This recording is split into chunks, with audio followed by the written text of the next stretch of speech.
नमस्कार, मैं हूं वीरेंद्र कुमार झा और आप इस समय देख रहे हैं खबर तक।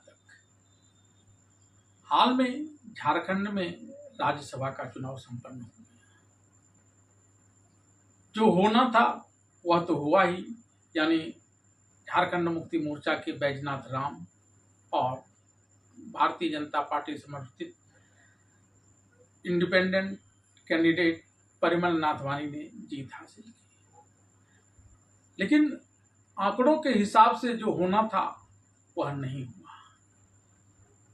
आंकड़े के हिसाब से जो 56 का आंकड़ा चाहिए था इंडिया अलायंस को दोनों सीटें जीतने के लिए, वह उसके पास मौजूद था, लेकिन वह एक सीट निकाल नहीं पाया। कांग्रेस के प्रणव झा जीत नहीं पाए और उनकी जगह पर जो स्वतंत्र उम्मीदवार के रूप में परिमल नाथवानी थे, भारतीय जनता पार्टी समर्थित थे, उन्होंने आसानी से जीत हासिल कर ली।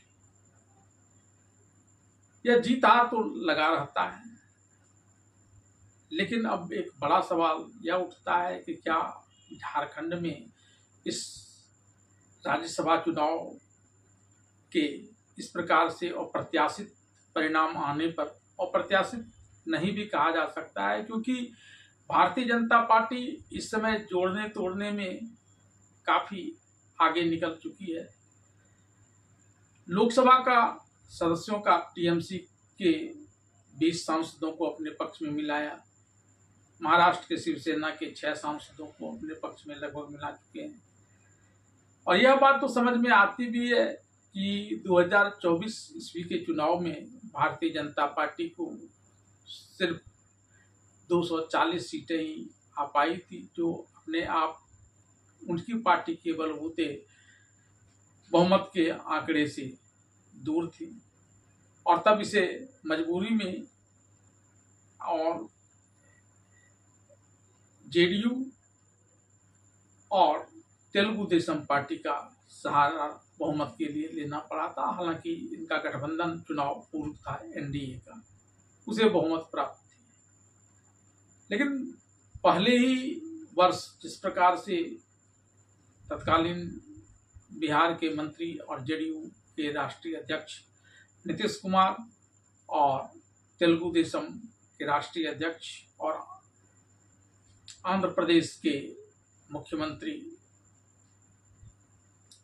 नायडू ने अपना दबाव बनाकर बजट में बड़ा हिस्सा लिया था, तब यह कहा जाने लगा था कि अब ऐसे ही दबाव के आगे बीजेपी झुकेगी और शायद बीजेपी को यह बात खल रही होगी, इसलिए वह अपना बहुमत जुटाने में जुटी हुई है और इसके लिए पार्टियों में फूट डालकर उसके सांसदों को अपने पक्ष में ले आना भारतीय जनता पार्टी के लिए कोई बड़ी बात नहीं है। और यह इसकी एक जरूरत भी है, ताकि वह इन दो बैसाखियों के भरोसे ही न रहे, बल्कि और कुछ ऐसे सहारे ढूंढ ले जिसके कारण इसे कभी किसी प्रकार का बिल पास कराने में किसी प्रकार की परेशानी न हो।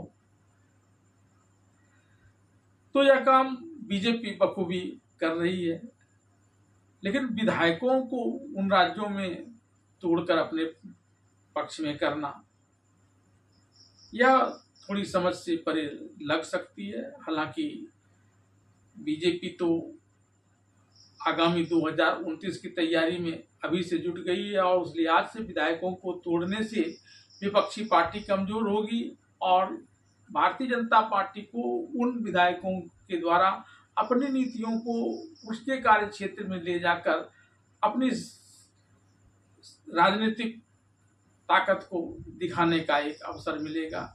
लेकिन क्या झारखंड में यह सब संभव हो पाएगा और कौन कौन सी चाल बीजेपी चल सकती है?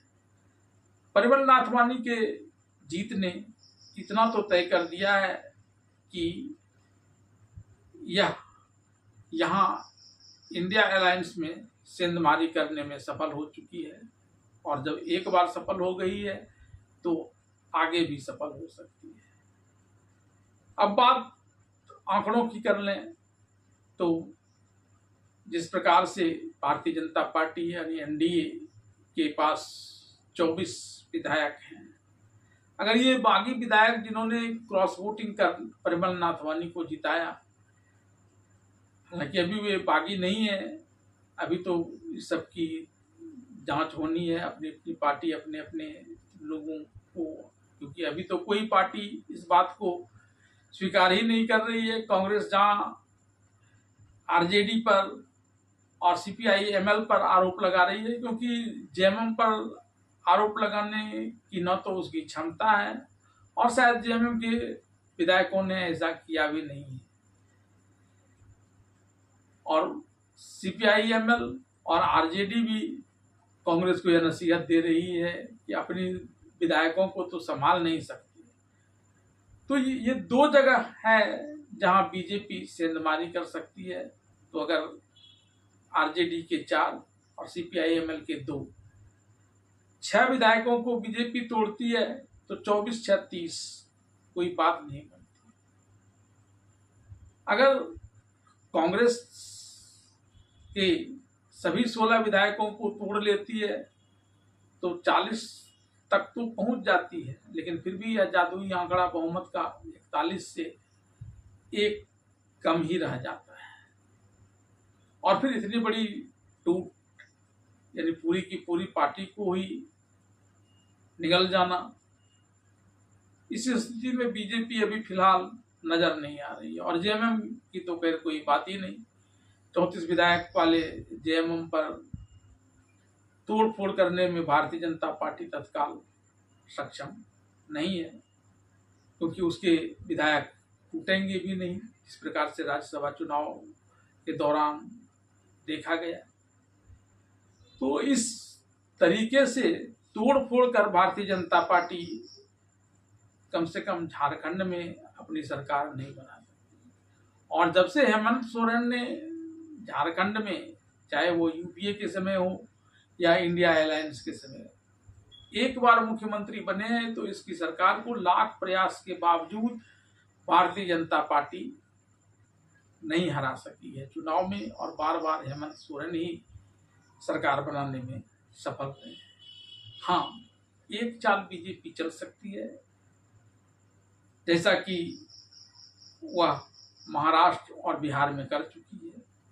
छोटे भाई के रूप में हेमंत सोरेन को यहाँ सरकार का अगुवा बने रहने दे सकती है और उसे कांग्रेस से हटाकर अपने पक्ष में मिला सकती है। इस काम का वह प्रयास कर सकती है। हालांकि यहाँ भी उतनी आसान बात यह भी नहीं है, क्योंकि कभी झारखंड मुक्ति मोर्चा भारतीय जनता पार्टी के साथ सरकार बनाती थी, कई बार सरकार बने हैं भारतीय जनता पार्टी के साथ जेएमएम के, और तब जेएमएम छोटे भाई की भूमिका में रहती थी। तो हेमंत सोरेन को उस समय का भी खट्टा मीठा अनुभव होगा। और जब इस प्रकार की बातें इस राज्यसभा चुनाव से पहले भी उठनी प्रारंभ हुई थी, बीजेपी ने एक हवा बनाने का प्रयास किया था कि कांग्रेस को बेदखल कर देंगे, सीपीआई को बेदखल कर देंगे और आरजेडी को बेदखल कर देंगे, और हेमंत सोरेन को मुख्यमंत्री बनाकर अपने कुछ लोगों को भी सरकार में डालकर फिर अपनी पॉलिसी के तहत आगे बढ़ेंगे।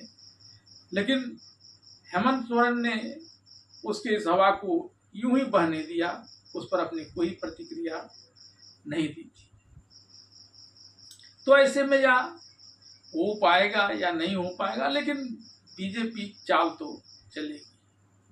बीजेपी से इधर अगर जेडीयू की बात करें तो सरयू राय, जो पहले भारतीय जनता पार्टी के ही सदस्य हुआ करते थे, विधायक भी रहे थे, और पूर्व मुख्यमंत्री रघुवर दास से खटास हो जाने के कारण उन्होंने भारतीय जनता पार्टी को छोड़ दिया था और अभी वर्तमान में जेडीयू के विधायक हैं। उन्होंने भी हेमंत सोरेन को एक परामर्श दिया है और उसने तो कहा है कि भारतीय जनता पार्टी को भी बाहर करो और कांग्रेस को भी बाहर करो और अपनी सरकार बना लो। और आंकड़े भी उन्होंने दे दी कि किस प्रकार से बिना कांग्रेस और बिना सीपीआईएम, बिना बीजेपी के भी सरकारें बनाई जा सकती है। हालांकि यह आंकड़ा सरयू राय को जोड़ देने के बावजूद भी सिर्फ बहुमत तक पहुंचता है, तो शायद हेमंत सोरेन इतना बड़ा रिस्क नहीं ले सकेंगे। लेकिन इस राज्यसभा चुनाव ने जो परिवर्तन लाया, जो होनी अनहोनी में बदली, तो राजनीतिक रूप से कुछ अस्थिरता तो झारखंड में भी आई है। अब इस अस्थिरता का लाभ भारतीय जनता पार्टी उठा पाएगी या हेमंत सोरेन आसानी से इस अस्थिरता को समाप्त कर स्थिर अवस्था में झारखंड को जैसे पहले चल रहा था वैसे ही आगे लेकर चलेंगे, यह तो वक्त ही बताएगा। धन्यवाद।